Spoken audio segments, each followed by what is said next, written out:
Good morning and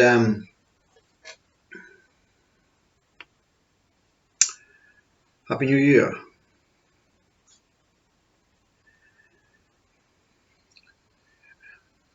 Buddha or Buddhists class it as the whole, WHOLE. And other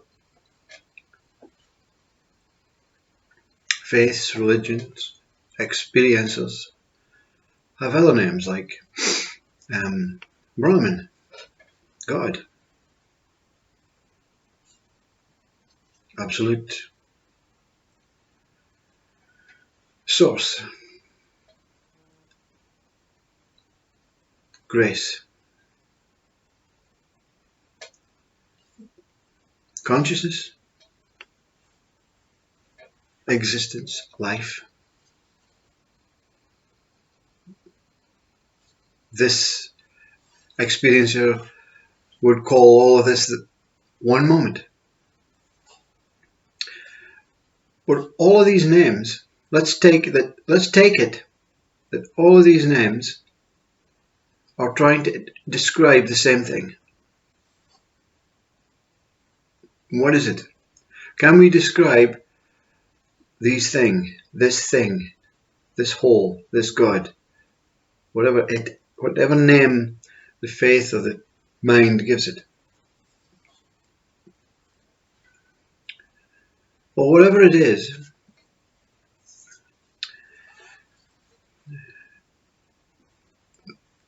indescribable to the mind, from a mind to a mind, with a system of conditioned words, culture, knowledge, and personal experience. Me the person, Christ the person, Buddha the person, Ramana the person. But what it is,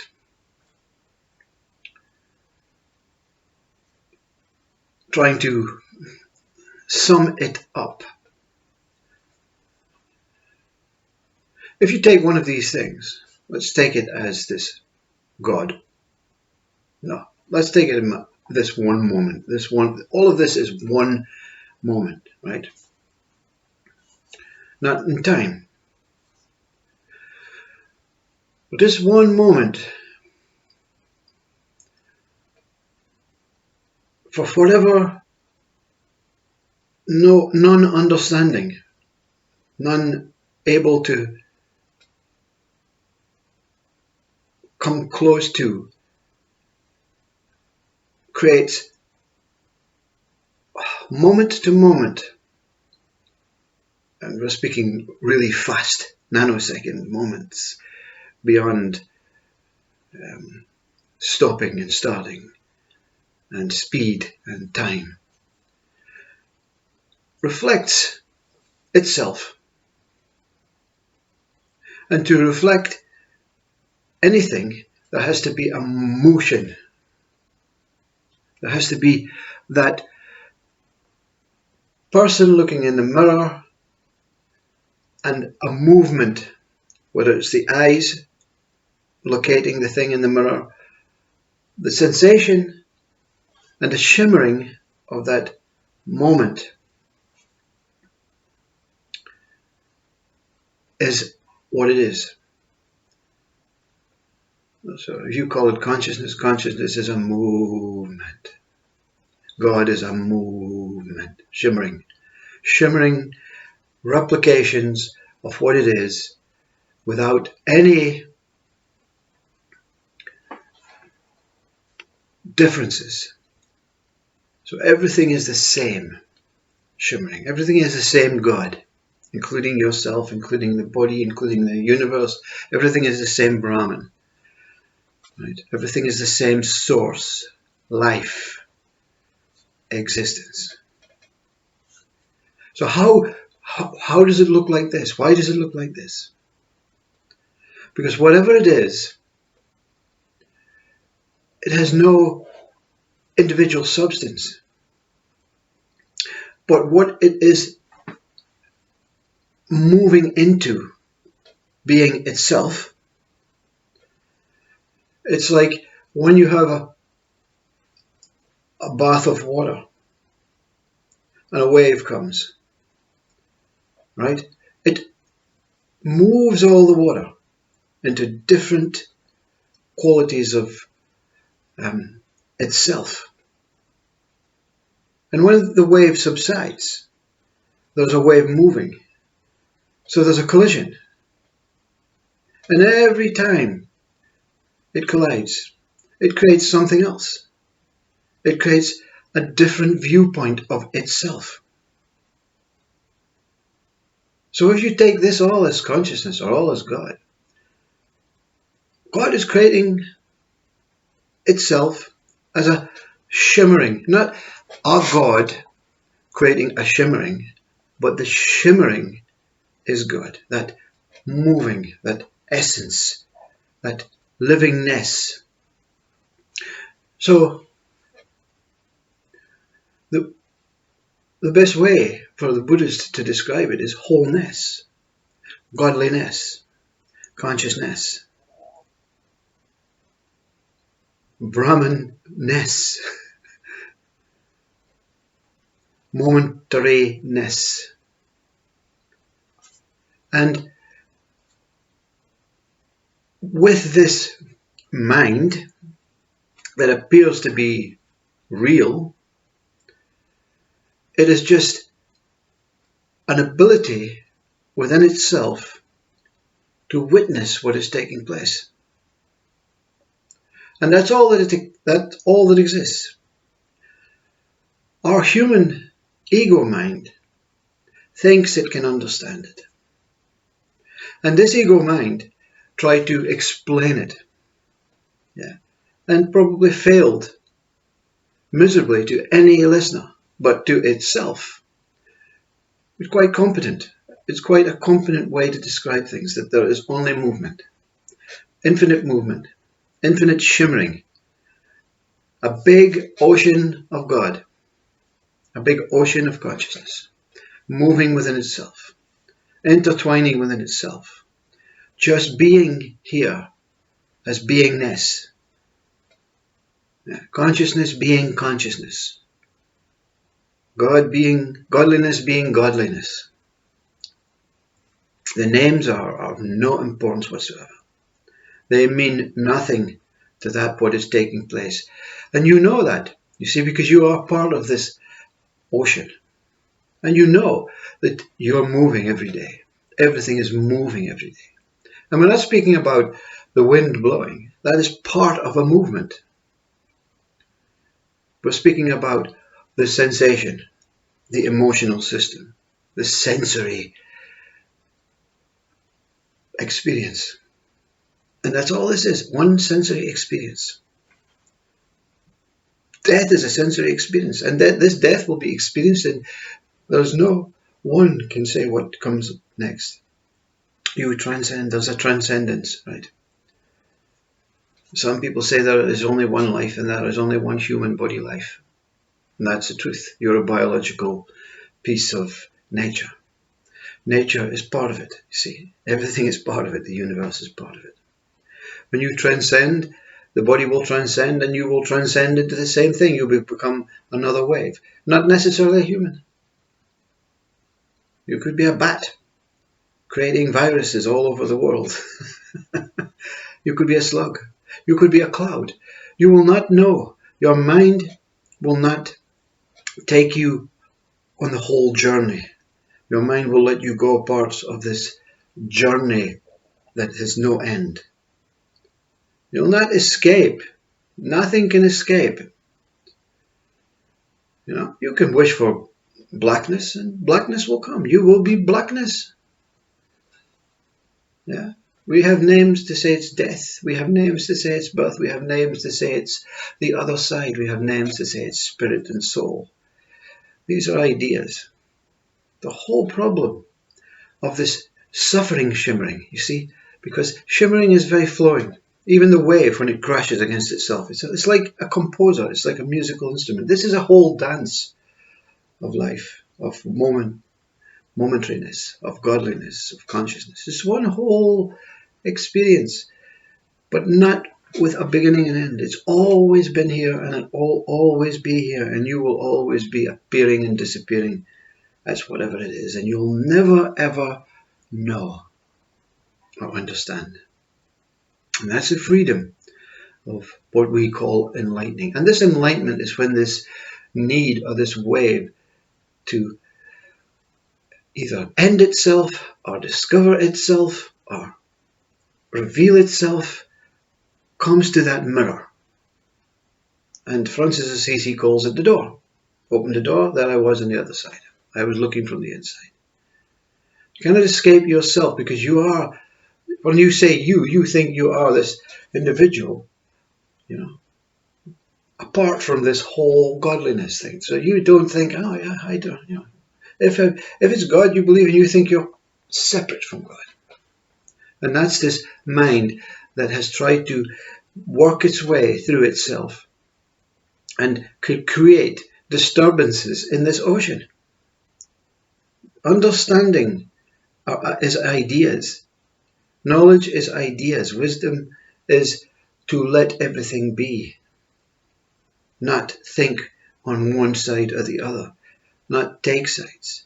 The minute you try and improve this ocean, you will come up against some sort of pain barrier, some sort of boundary, some sort of, I can't do it, I don't fit in, because you're trying too much, you see.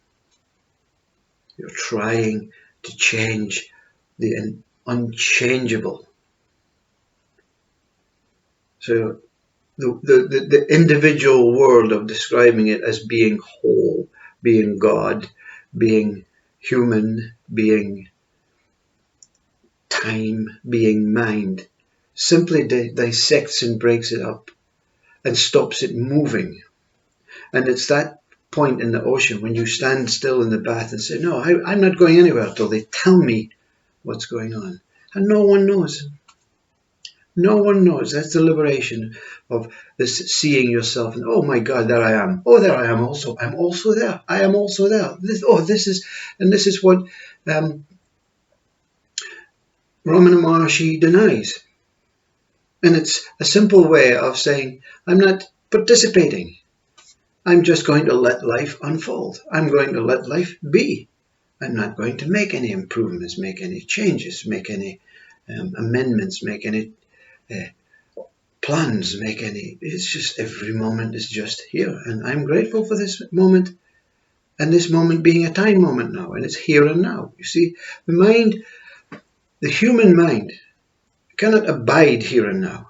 It has to be off somewhere. It has to be journeying, looking, seeking, trying to inquire, understand, improve, change. And the downfall for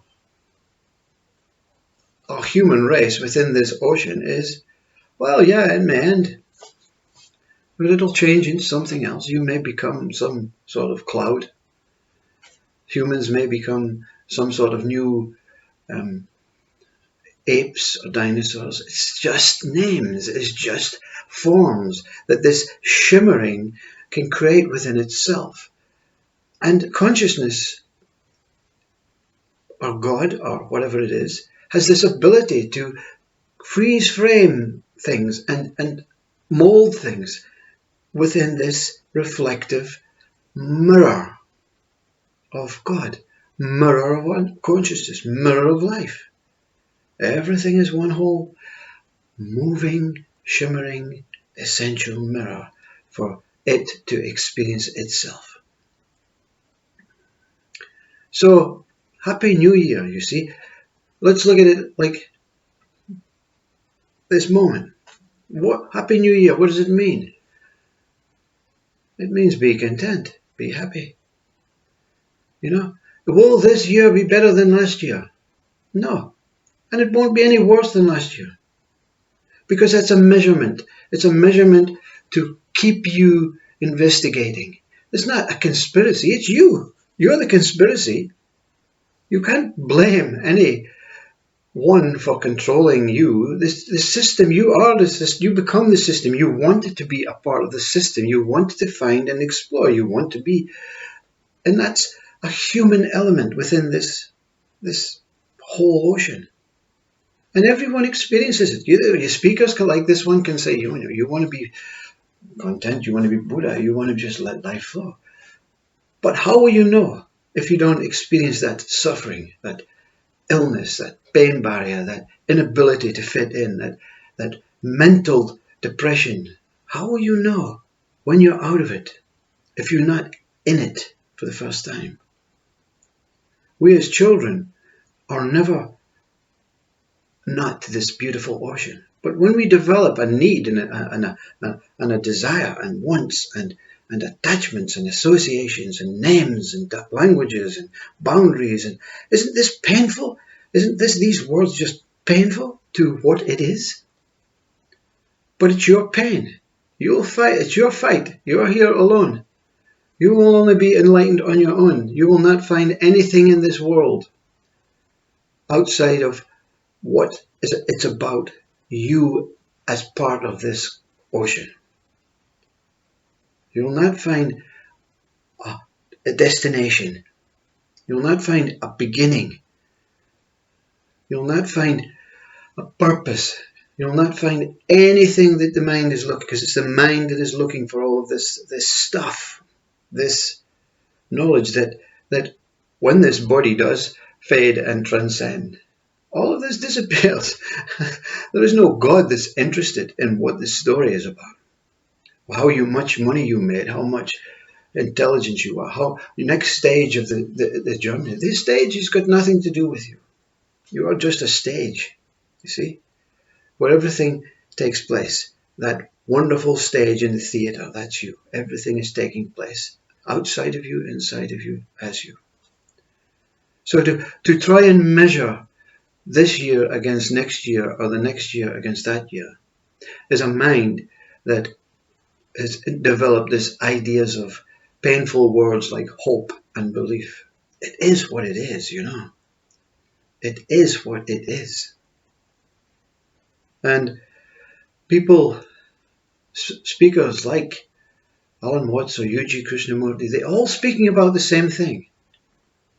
That the human is just part of one big shimmering movement. And Mr. Yuji says, it's just, you live, you're biological, you die. And that's true.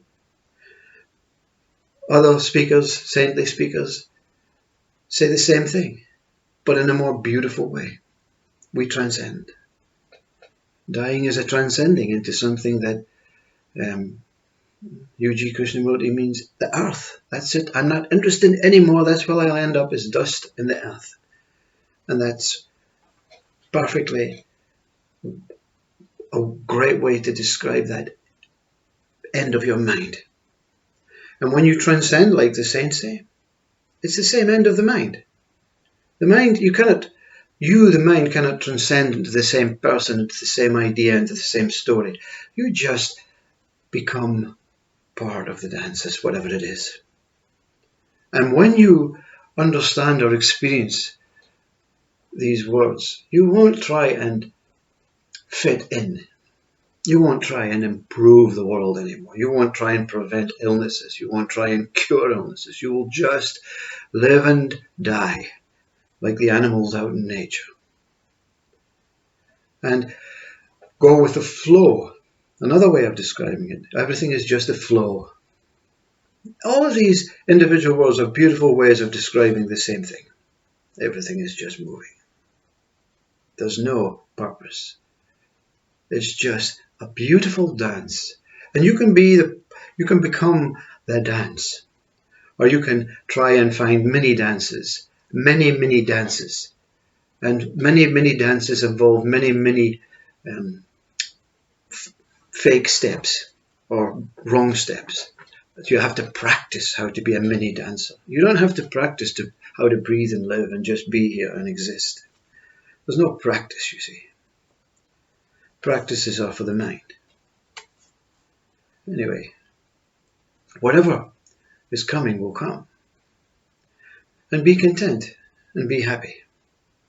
And be human. Be the mind.